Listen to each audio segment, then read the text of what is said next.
আসসালামু আলাইকুম রহমতুল্লাহ। আজকে আলোচনা করব নফস ও রুহুর মধ্যে পার্থক্য নিয়ে। নফস ও রুহের মধ্যে পার্থক্য ও তার সংজ্ঞা। নফস ও রুহু এর মধ্যে বিস্তর পার্থক্য বিদ্যমান। যেমন দেহকে নফস বলা হয়, কিন্তু রুহু বা আত্মা বলা হয় না। যেমন আল্লাহ তাআলা বলেন, প্রত্যেক প্রাণীকে মৃত্যুর স্বাদ গ্রহণ করতে হবে। সূরা আল ইমরান আয়াত নাম্বার 185। আর শুধুমাত্র আত্মাকে রুহু বলা হয়।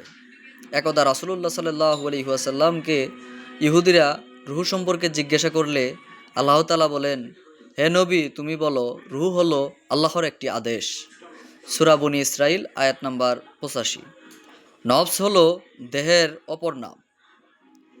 নফস দেহের অপর নাম। এই নফসকেই সনাতন ধর্মে প্রকৃতি বলা হয়েছে, আর রুহুকে পুরুষ বলা হয়েছে। একে শিবও বলা হয়, আবার রুহুকে শক্তিও বলা হয়। জিহাদুন নফসের সংজ্ঞা। আত্মাকে কুপ্রবৃত্তির অনুসরণ না করতে উৎসাহিত করেছেন। নফসকে ইলাহি ফরমানের দিকে নিবিষ্ট করার লক্ষ্যে নফসের বিরুদ্ধে সংগ্রাম করাকে বলা হয় জিহাদুন নফস বা অন্তরের সংগ্রাম। নফসের প্রকারভেদ। নফস প্রধানত 3 প্রকার।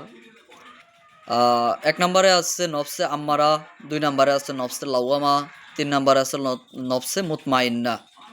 নফসে আম্মারা এর স্বভাবগত চাহিদা হলো মন্দ কামনা, শয়তানের অনুসরণ, কুপ্রবৃত্তি, বাসনা চরিতার্থ করা, যাতে করে হারাম কাজ করা তার জন্য সহজ হয়।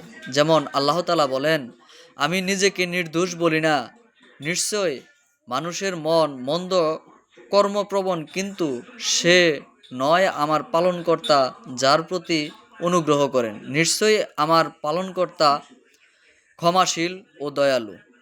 সূরা ইউসুফ আয়াত নাম্বার 53। নফসে লাওয়ামা বা ধিক্কারকারী নফস। এ প্রকারের নফসের মন্দ ও শয়তানি কুমন্ত্রণা, কুপ্রবৃত্তি, বাসনা ইত্যাদি জিনিসের উদয় হয়। তবে পরক্ষণেই এই নফসের অধিকারী ব্যক্তি কৃতকর্মের জন্য নিজের অধিক ধিক্কার দেয় ও লজ্জাবোধ করে, কারণ তাতে সামান্যতম হলেও ঈমানের জ্যোতি বিদ্যমান আছে। যেমন আল্লাহ তাআলা বলেন, আমি শপথ করি কিয়ামতের দিবসের, আরও শপথ করি যেই আত্মার যে নিজেকে ধিক্কার দেয়। সূরা আল কিয়ামা আয়াত নাম্বার 1-2। নফসে মুতমাইন্না বা প্রশান্ত নফস। এই প্রকারের নফস আল্লাহর অনুগত ও জিকির দ্বারা মনের প্রশান্তি অনুভব করে। সব প্রকার অনুগত্যের কর্মকাণ্ড সম্পাদন করা ঈমানের পরিপূর্ণ স্বাদ লাভ করে এবং সমস্ত অন্যায় থেকে সে পরিপূর্ণরূপে মুক্ত থাকে। এই পর্যন্তই ছিল আমার আলোচনা। আশা করি সকলে কিছুটা হলেও বুঝতে পারছেন এবং উপকৃত হয়েছেন। যদি উপকৃত হয়ে থাকেন তাহলে আমার পাশে থাকেন এবং আমার ভিডিওগুলো শেয়ার করে সকলকে দেখার সুযোগ করে দেন। আসসালামু আলাইকুম ওয়া রাহমাতুল্লাহি ওয়া বারাকাতুহু।